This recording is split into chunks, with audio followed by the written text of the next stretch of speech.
Mais dis-moi, Yelay, le boss, c'est quoi?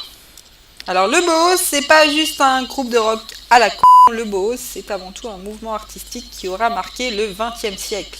Il constitue une véritable révolution artistique sans lequel le design et l'architecture d'aujourd'hui n'auraient pas eu le même visage. Le Bauhaus est d'abord une école née en Allemagne en 1919, au lendemain de la Première Guerre mondiale.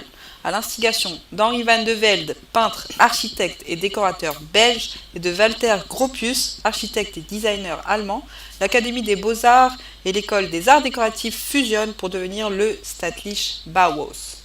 Bau signifiant bâtiment, construction et Haus, maison en allemand. Le Bauhaus est donc la maison du bâtir. Si ce rêve d'unir tous les arts n'est pas à proprement parler nouveau et trouve des précédents dans l'histoire, il prend néanmoins un sens fort, idéaliste, une volonté de reconstruire un monde meilleur en période d'après-guerre. Le Bauhaus est en quelques mots une absence de distinction entre les beaux-arts, c'est-à-dire l'art pour l'art, et les arts appliqués, c'est-à-dire l'art pour les objets.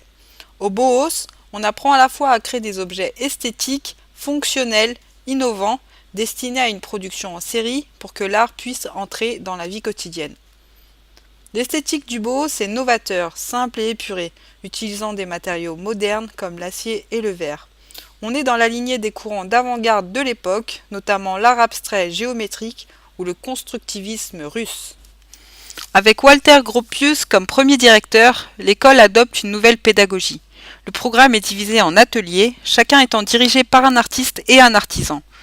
Le Bauhaus aura vu passer des artistes célèbres tels que Vassili Kandinsky et Paul Klee, tous deux professeurs au sein de l'établissement. L'établissement se veut pluridisciplinaire et cette pluridisciplinarité se traduit par une ouverture à toutes les disciplines. Menuiserie, imprimerie, art du verre, du métal, etc. mais aussi la photographie et la danse. Le Bauhaus n'est donc pas qu'un courant stylistique. La volonté de ce dernier est de produire des objets universels qui transcendent les frontières et les classes sociales.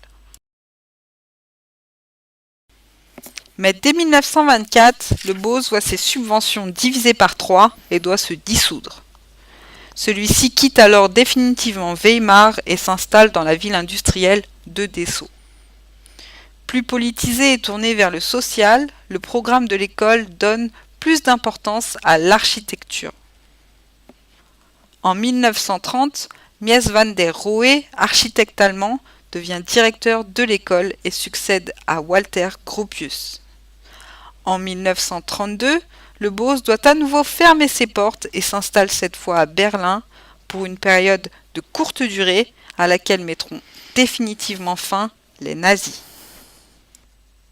Ses membres émigrent pour la plupart aux États-Unis, mais aussi à Tel Aviv où ils construiront des milliers de bâtiments encore visibles aujourd'hui. Les plus grands artistes du mouvement continueront à influencer l'art à travers le monde. Mies van der Rohe dirige l'école d'architecture de Chicago et contribue à l'apparition des grands gratte-ciel en verre, métal et béton que nous connaissons tous. C'est lui qui design dans les années 1950 le Seagram Building. Walter Gropius se retrouve à la tête de l'école de design de Harvard. Quant à Laszlo Moholy Nagy, il fonde à Chicago le New Bauhaus. Pour conclure, l'influence du Bauhaus a été déterminante pour l'architecture et le design. Il l'a introduite dans la modernité, quitte à l'amener parfois vers ce côté froid que l'on a pu lui reprocher.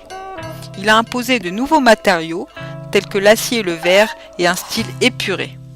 Mais il a surtout développé l'idée qu'un objet pouvait être à la fois simple, esthétique, fonctionnel et accessible à tous.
Why so serious, sir?